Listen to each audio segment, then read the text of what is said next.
नमस्कार दोस्तों। इस बार आपके सामने ये वीडियो लाने में कुछ देर हो गई। मैं अपने हॉस्पिटल के कुछ कामों में बिजी था, इस कारण से वीडियो नहीं बना पाया। इसके लिए माफ़ी चाहता हूँ। लेकिन अब जल्दी जल्दी आपके सामने अनेक विषयों पे वीडियो बनाकर लाता रहूँगा। तो आज का विषय ये है कि जैसा हम सुगबुगाहट सुन रहे हैं कि कोरोना की तीसरी लहर आने वाली है और उसका समय भी बहुत जल्दी से नज़दीक आ रहा है। विशेषज्ञों का कहना है कि अगस्त के आखिरी हफ्ते में या सितंबर के पहले हफ्ते में तीसरी वेव की शुरुआत हो सकती है। तो हमें बहुत सतर्क रहना होगा, क्योंकि दूसरी वेव में देश का और जनता का जितना नुकसान हुआ वो बड़ा भयानक था, अकल्पनीय था।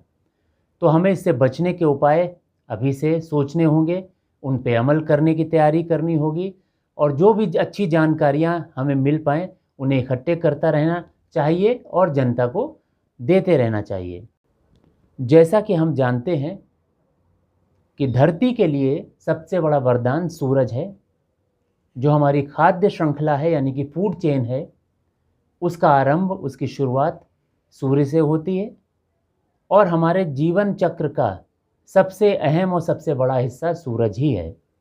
तो सूरज ना सिर्फ हमें खाना दे रहा है, जीवन दे रहा है, बल्कि बीमारियों से बचाने की भी बहुत अच्छी व्यवस्था करके रखी हुई है। और कोरोना में सूरज की किरणों का क्या रोल है, कैसे सूरज की किरणें कोरोना के मैनेजमेंट में मददगार साबित हो सकती हैं, इस विषय पर आज हम विस्तार से चर्चा करेंगे। हम बार बार सुनते आ रहे हैं कि कोरोना से लड़ने में शरीर की इम्यूनिटी का बहुत बड़ा रोल है। जिन लोगों की इम्यूनिटी अच्छी होती है उनमें कोरोना के होने का खतरा और इसके जो दुष्प्रभाव हैं वो काफ़ी हद तक कम हो जाते हैं। लेकिन जिन लोगों की इम्यूनिटी बहुत कम होती है उनमें कोरोना का अटैक भी जल्दी से होता है और कोरोना के लक्षण भी घातक होते चले जाते हैं। तो आखिर ये इम्यूनिटी, इसे कैसे बढ़ाया जाए और इम्यूनिटी बढ़ाने के कौन कौन से सुलभ तरीके जो हमें आसानी से प्राप्त हो सकते हैं। सबसे आसान तरीका है सूरज की किरणें। नेचर ने हमें एक ऐसा गिफ्ट दिया है जिसका इस्तेमाल अगर हम सही तरीके से करें तो हम अपनी इम्यूनिटी को बढ़ा सकते हैं। इम्यूनिटी बढ़ाने में सबसे बड़ा रोल होता है विटामिन डी का। विटामिन डी हमें खाने से भी मिल सकता है, लेकिन सबसे प्रभावशाली तरीके से और सबसे सुलभ तरीके से सूरज की किरणों से मिलता है। जब सूरज की किरणें हमारी त्वचा पर पड़ती हैं तो हमारी स्किन में विटामिन डी बनने लगता है। अगर हम धूप का सेवन करते रहें तो विटामिन डी जितनी मात्रा में हमें चाहिए उतनी मात्रा में बन जाएगा। हमारे देश में साल भर धूप रहती है, धूप की बहुलता है, अधिकता है और लगभग सभी हिस्सों में धूप रहती है। फिर भी तमाम रिसर्च ऐसे हुए हैं जिनसे मालूम पड़ा है कि भारत की 2/3 से अधिक जनता जिसमें कि विटामिन डी की कमी है। इसके बहुत सारे कारण हैं, लेकिन एक बड़ा कारण ये भी है कि धूप का जो एक्सपोजर है, यानी कि जिसको सन बाथ कहते हैं, धूप की किरणें लेना या धूप सेंकना, इसकी कमी है, जिसके कारण हमारे शरीर में विटामिन डी उस मात्रा में नहीं बन पाता है जिस मात्रा में बनना चाहिए। सूरज की किरणों में अल्ट्रावायलेट बी नाम का जो रेडिएशन होता है, यही हमारी स्किन में विटामिन डी का निर्माण करता है। विटामिन डी ज़्यादा बनने से इम्यूनिटी बेहतर होती है, जिससे न केवल कोरोना वायरस से लड़ने में मदद मिलती है, बल्कि दूसरे जो वायरस के इन्फेक्शन है या बैक्टीरिया के इन्फेक्शन है उनसे भी काफ़ी हद तक बचाव होता है।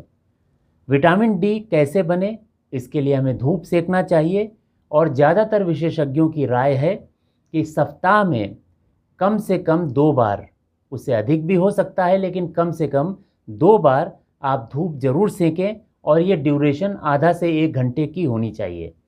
अब धूप कब सेकें इस पर भी लोगों की अलग अलग राय है, लेकिन धूप आप दिन में कभी भी सेक सकते हैं, लेकिन सुबह 10 बजे से लेकर दोपहर को 3 से 4 बजे तक के बीच का जो समय है, इस दौरान अल्ट्रावायलेट बी रेडिएशन अधिक मात्रा में होता है या कहें प्रचुर मात्रा में होता है।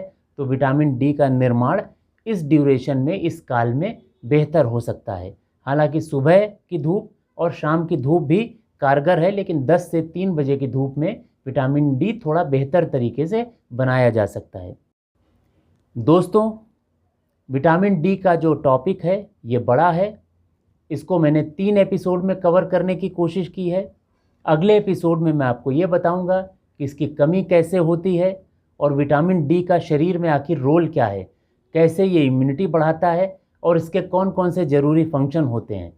और इसके अलावा इसके अगले भाग में यानी कि अंतिम भाग में मैं ये बताऊंगा कि शरीर में विटामिन डी की कमी के लक्षण हम कैसे पता लगाएं बिना जांच के। हमारा शरीर हमें इंडिकेट करता है कि हमारे शरीर में कौन सी कमियां हो रही हैं, कौन सी बीमारियां पनपने वाली हैं।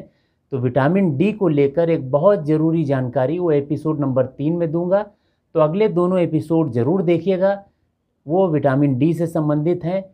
चूँकि विटामिन डी के बारे में जानना इसलिए ज़रूरी है कि कोरोना की जो तीसरी लहर आने वाली है उसमें विटामिन डी का बहुत बड़ा रोल है। आपने एहसास किया होगा, सुना भी होगा कि हर ट्रीटमेंट में विटामिन डी साथ में दिया जा रहा था। इसका मकसद सिर्फ यही था कि शरीर की इम्यूनिटी किसी तरह बढ़े, जिससे कोरोना से लड़ने में मदद मिले। अब अगर हम पहले से तैयार होंगे, हमारे शरीर की इम्यूनिटी बेहतर होगी और विटामिन डी हमारे शरीर में संतुलित मात्रा में बनता रहेगा और रहेगा, तो हम कोरोना से बच सकते हैं, कोरोना से लड़ सकते हैं और इस तीसरी लहर का मुकाबला भी बहुत बेहतर तरीके से कर सकते हैं। दोस्तों, अगर आपको ये वीडियो पसंद आया तो इसे लाइक कीजिए, शेयर कीजिए और साथ साथ मेरे चैनल को सब्सक्राइब कीजिए।